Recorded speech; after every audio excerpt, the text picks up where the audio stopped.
जिंदगी की असली उड़ान अभी बाकी है और पहाड़ों के बीच मेरा इम्तिहान अभी भी बाकी है। Hello and welcome back to my channel दोस्तों, कैसे हैं आप सब लोग। और जैसा मैंने कहा था, मेरा डे 2 का vlog on my trip to Tinchuley is back. Our breakfast venue today. हालांकि यहाँ पे ठंडी बहुत तो है, बहुत तेज़ हवा चल रही है दोस्तों, मगर ये पॉइंट कमिंग, तो ये पॉइंट है। और रिजॉर्ट कितना ही खूबसूरत है, मैं डिटेल रिव्यू में तो बता ही रही हूँ। और यहाँ पे नज़ारा, this has taken my heart truly. सुबह होते ही होमस्टे में कर लिया हमने ब्रेकफास्ट। हमें पूरी सब्जी और साथ ही रोटी, और रोटी के साथ भी उन्होंने होममेड घी दी थी हमको, जो बहुत लजीज थी। तो एक बढ़िया ब्रेकफास्ट के बाद हम निकल पड़े हमारे ट्रिप पे। और आज का दिन है totally focused on the in and out of Tinchuley. आज पहला स्पॉट है मोनेस्ट्री। जी, यहाँ से थोड़ा बहुत कांचनजंगा का व्यू हमें मिल रहा था, पर फोन में कैप्चर नहीं हो पाया। पर आंखों से ली गई जो व्यू थी, वही तो सबसे खास है ना दोस्तों। तो चलिए, अब हम चल पड़े थे टूवर्ड्स एक मॉनेस्ट्री इन तिनचुली, जो कि थोड़ा यहाँ चल से के पैदल मोनेस्ट्री जाना पैदल चल पड़ता के है। जाना पड़ेगा, तो चलिए पैदल चलते हैं साथ में। Its name is Dukhang gonpa. और नाम तो इनका थोड़ा अटपटा सा था ही, पर मोनेस्ट्री उससे भी ज्यादा खूबसूरत था। और सच कहूँ तो दोस्तों, इन पहाड़ की वादियों में ना एक सुकून सा है, जो शहर के इस शोर में कहीं दब जाता है कि नहीं। और यही से गुजरते हुए मुझे दो लफ्ज याद आ गए, जो मैंने कहीं पढ़ा था कि ऊंचाइयां सिखाती है हमें कैसे सर उठाकर जीना है, मुश्किल रास्तों से होकर ही तो आसमान को छूना है।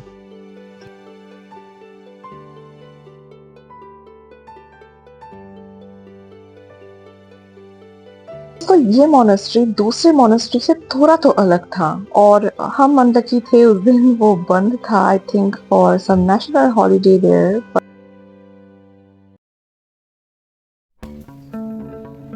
वहाँ से निकलने के बाद हम फिर से थोड़ी देर बाहर चल के जा रहे थे टुवर्ड्स द स्तंभ। तो दोस्तों, इस पार है हम तिनचुली के मोनेस्ट्री में, और उस पार है कालिम्पोंग। कितना नज़दीक है, और ये लोग कैसे आइडेंटिफाई कर लेते हैं कि कौन सा पहाड़ क्या है, ये तो मुझे अभी भी समझ में नहीं आया। पर है तो काफ़ी खूबसूरत सा मोनेस्ट्री, जिसका एक हिस्सा हम देख के आए और ये दूसरा है। सच ही दोस्तों, रास्तों को तराशते हुए मंजिल तक पहुंचने में एक अलग ही अनुभव है। और ऐसा ही कुछ हम महसूस कर रहे थे इन्हीं रास्तों से जाते हुए। और काफी दूरी पर थी वो स्तंभ जहां हम जा रहे थे, ऐसे ही नहीं कि नजदीक ही है। तो चलिए देख लेते हैं कि कितना ही खूबसूरत है। और सिर्फ ये स्तंभ ही नहीं, यहाँ से नजारा भी बहुत खूबसूरत है। एक बात तो मानना ही होगा, इन पहाड़ों में भी उनकी एक अलग सी जिंदगी है, जो हर कोई वहाँ पे जी रहा है। मगर हम जैसे जहाँ पे रहते हैं, शहरों वाला जो ट्रैफिक का आवाज, वो यहाँ पे नहीं है। एक अलग ही शांति सी महसूस हो रही थी मुझे। और आप मानोगे नहीं कि ये कोई स्पॉट नहीं था, बस रास्ते पे हमको मिल गया था एक बहुत ही खूबसूरत सा होम स्टे, जो आप वैसे भी एज एन इको पार्क घूम सकते हो। तो ये टोटली हमारे ड्राइवर साहब का रिकमेंडेशन था कि आप जरूर अंदर जाके देखिए, क्योंकि ये देखने लायक है। और सच बताओ दोस्तों, तो हमारा मन इतना ज्यादा बहल चुका था कि हमने तो इनके पैम्पलेट्स पे लिए था कि अगली बार अगर हम यहाँ पे तिनचुली में जाए, तो जरूर यहाँ पे रहने का एक टारगेट बनाएं। क्योंकि जैसा हम चल रहे हैं, दाईं ओर पूरा कालिम्पोंग का पहाड़ दिखता है, और बाईं ओर से अगर आसमान क्लियर रहा तो कांचनजंगा का फुल व्यू मिलेगा। We are shocked with this kind of beauty. Actually shocked.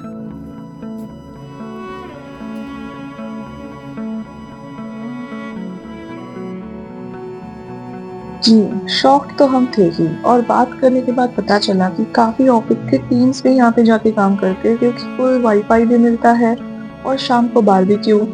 और बीचों बीच थोड़ा सा काम कर ले, वो भी पहाड़ों का नजारा लेते हुए। इस अनूठे जगह का नाम है छोटा महुआ रिजॉर्ट और या होम स्टे। और यहाँ पे हमें घूमने के लिए एक्चुअली 10 रुपए की टिकट लेनी थी, पर हमसे कोई चार्जेस नहीं लिया गया, शायद हमारी खुशी से ही वे खुश हो चुके थे।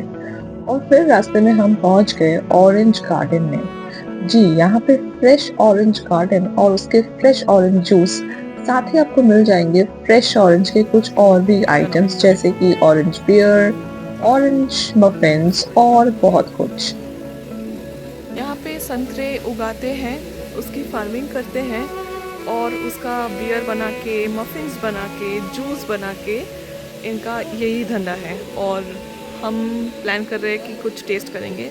अगर मफ़िन मिल जाए तो वही करेंगे, तो फिर आपको बताते हैं कैसा है। और तब तक आपको दिखाते हैं यहाँ का नज़ारा। चाहे जगह फार्म की ही क्यों ना हो, पहाड़ों में सब कुछ कितनी खूबसूरत सी लगती है ना दोस्तों। ये जगह बहुत बहुत अच्छी लग रही थी क्योंकि यहाँ पे बहुत अच्छी सनराइज और सनरेज आ रहे थे, और धूप के बीचों बीच बैठ के प्यास तो काफी लगी थी, तो कुछ खाने और पीने की मजा कुछ अलग ही लेवल की है यहाँ पे। और आपको दिख रहा है ना कि संतरे कितने हैं पेड़ों पे। तो हमने टेस्ट कर लिया एक ऑरेंज मफिन और एक ऑरेंज बियर। मफिन तो बहुत बहुत टेस्टी था और बियर में ऑरेंज का फ्लेवर कुछ खास नहीं था, बट ऑल ओवर एक मिर्ची सा एक फ्लेवर दिया गया था जो एक अलग टाइप का था, बुरा भी नहीं था। टेस्टी बदल दिया, टू टेस्टी।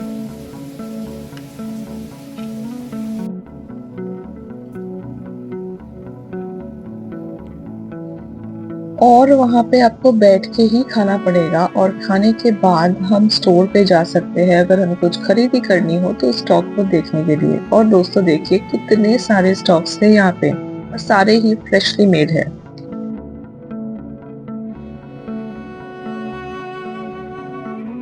और यहाँ आपको मिल जाएंगे बहुत सारे तरह के जूसेस, स्क्वॉश, पिकल्स और सारे फ्रेशली फार्म्ड हैं। तो that's one of the most beautiful part. और यहाँ पे आपको मिल जाएंगे ऑरेंज पील्स भी, जो कि त्वचा के लिए बहुत अच्छी है।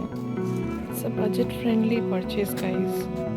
पिकल ले सकते हैं आप, क्वांटिटी भी कम नहीं है। हमने ले लिया ये ऑरेंज ड्रिंक, 15 रुपये एक बॉटल, एकदम फ्रेश ऑरेंज जूस। क्या ही हर्ज है इसे लेने में। और इनके यहाँ पे आपको मिल जाएगा तरह तरह के विनेगर्स, पिकल्स, स्क्वॉश, सब कुछ freshly farmed and made. So it's really a good place and a good purchase I think. ये है वो जगह, आप ज़रूर ट्राई करें अगर आप कभी यहाँ पे आए। It's towards Tinchuley, it's actually in Tinchuley, और हमको साइट सीन में मिल गया।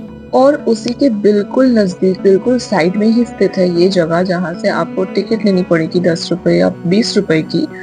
और फिर आपको पूरा का पूरा ऑरेंज गार्डन देखने का मौका मिल जाएगा, जहाँ पे बहुत सारे संतरे के पेड़ हैं और वो कैसे फार्म हो रहे हैं, एवरीथिंग। बट ऑफ कोर्स संतरे तोड़ेंगे तो फाइन तो लगेगा, तो वो बिल्कुल मत ट्राई कीजिएगा, बस नज़ारे का मजा उठाइएगा।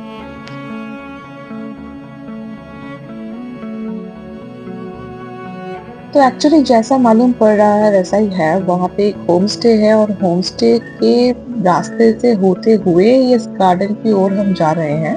तो एक्चुअली लोग यहाँ पे होम स्टे लेकर भी रह सकते हैं, और गार्डन में जाने के लिए आपको अलग से टिकट लेना पड़ेगा if you are not a part of this home stay. So उसी गार्डन से होते हुए अब हम जा रहे हैं एक्चुअल संतरे गार्डन की ओर। दोस्तों ये एक ऑप्शनल सा स्पॉट है, सो आप इसको स्किप भी कर सकते हैं, पर मुझे ये देखने की बहुत शौक थी कि कैसे एक्चुअली पेड़ों पे संतरे लगते हैं, कैसे उगते हैं, what are the process and all. तो मुझे बहुत उत्सुकता थी इस चीजों को देखने की और जानने की, तो इसलिए थोड़ा सा हम लोगों ने विजिट कर ही लिया था। और अब फाइनली बारी थी एक और टी गार्डन को घूमने की। पहाड़ों में तो बहुत से टी गार्डन होते हैं, तो हमें हमारे ड्राइवर साहब ने बताया था कि इस टी गार्डन से पहाड़ों का नजारा काफी अच्छा दिखता है, rather than getting a nice tea bag. So let's go and explore and see actually यहाँ पे दिखता कैसा है व्यू। और जैसे हम ऊंचाइयों पे पहुंचे, हमें समझ आया कि हमें कुछ गलत भी नहीं बताया गया था। सच में जैसा आप कैमरा से देख सकते हैं, उससे भी 10 गुना ज़्यादा खूबसूरत दिख रहा था जब हम खुली आँखों से इस नज़ारे का मज़ा उठा रहे थे।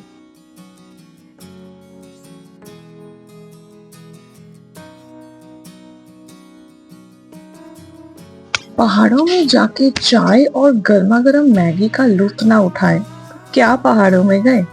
तो हम लोगों ने सोचा कि इस मौसम का फ़ायदा उठाते हुए इतना तो बनता ही है। तो बस चाय की चुस्की लगाकर हम निकल पड़े अब दूसरी मंजिल की ओर।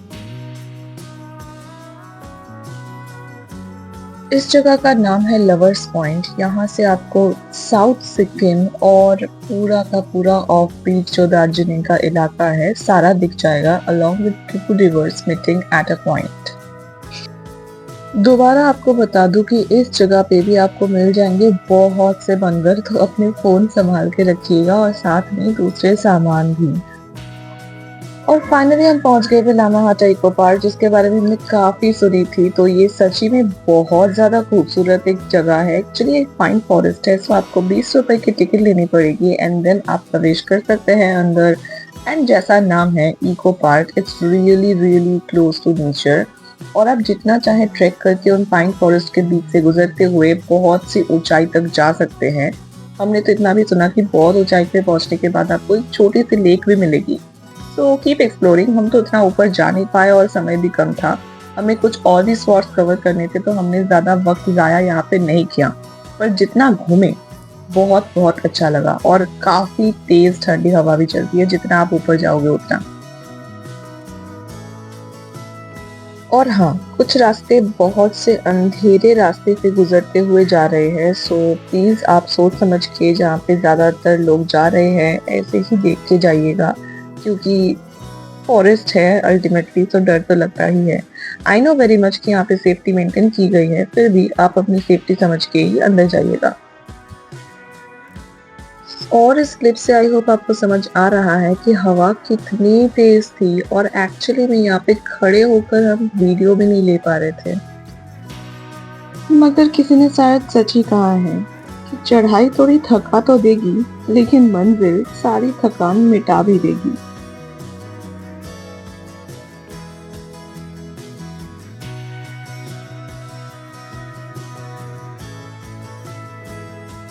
कुछ खूबसूरत लम्हों को पीछे छोड़ते हुए हम अपने आखिरी डेस्टिनेशन, जो कि आखिरी स्पॉट था साइट सीइंग का चिंचोली में, उसकी ओर बढ़ रहे थे।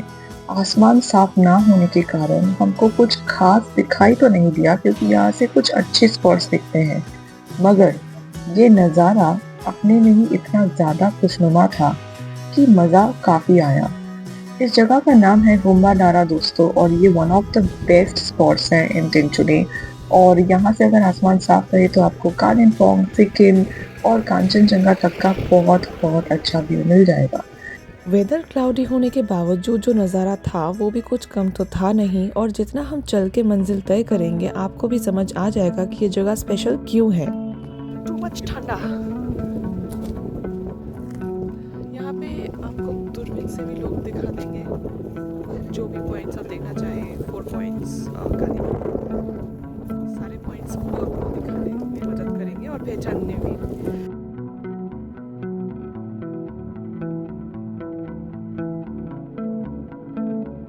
जी, हमको चल के ये स्पॉट मिल गया था गुम्बा डारा में, जहाँ से आपको बहुत ही अच्छा सा एक व्यू मिल जाएगा और फोटोज़ भी काफ़ी अच्छे आते हैं। और फिर हम वापस पहुँच गए अपने होम स्टे में, जहाँ पे हमारे लिए हमारा बहुत ही लजीज लंच वेट कर रहा था। तो ऐसे ही वीडियोस के लिए सब्सक्राइब माय चैनल एंड मिलते हैं अगले वीडियो में, जहाँ पे मैं अपने last day of this trip का पूरा आइटिनरी शेयर करूँगी, और साथ ही हम प्लान कर लेंगे साथ में कि अगर आपके पास वक्त बहुत कम हो, सिर्फ 2 या 3 दिन के लिए आप एक ऐसा ट्रिप प्लान करना चाहते हैं, तो बिल्कुल आप ऐसे जगहों पे जाके बहुत ही क्लोजली नेचर का लुत्फ उठाते हुए एक अच्छे से हॉलीडे का प्लान ज़रूर बना सकते हैं। एक और शाम कर देते हैं इस हसीन चाय के नाम। मिलते हैं अगले व्लॉग में बहुत ही जल्दी, तब तक के लिए अलविदा। और मेरा चैनल सब्सक्राइब करके इस वीडियो को शेयर करना मत भूलिएगा। Bye bye.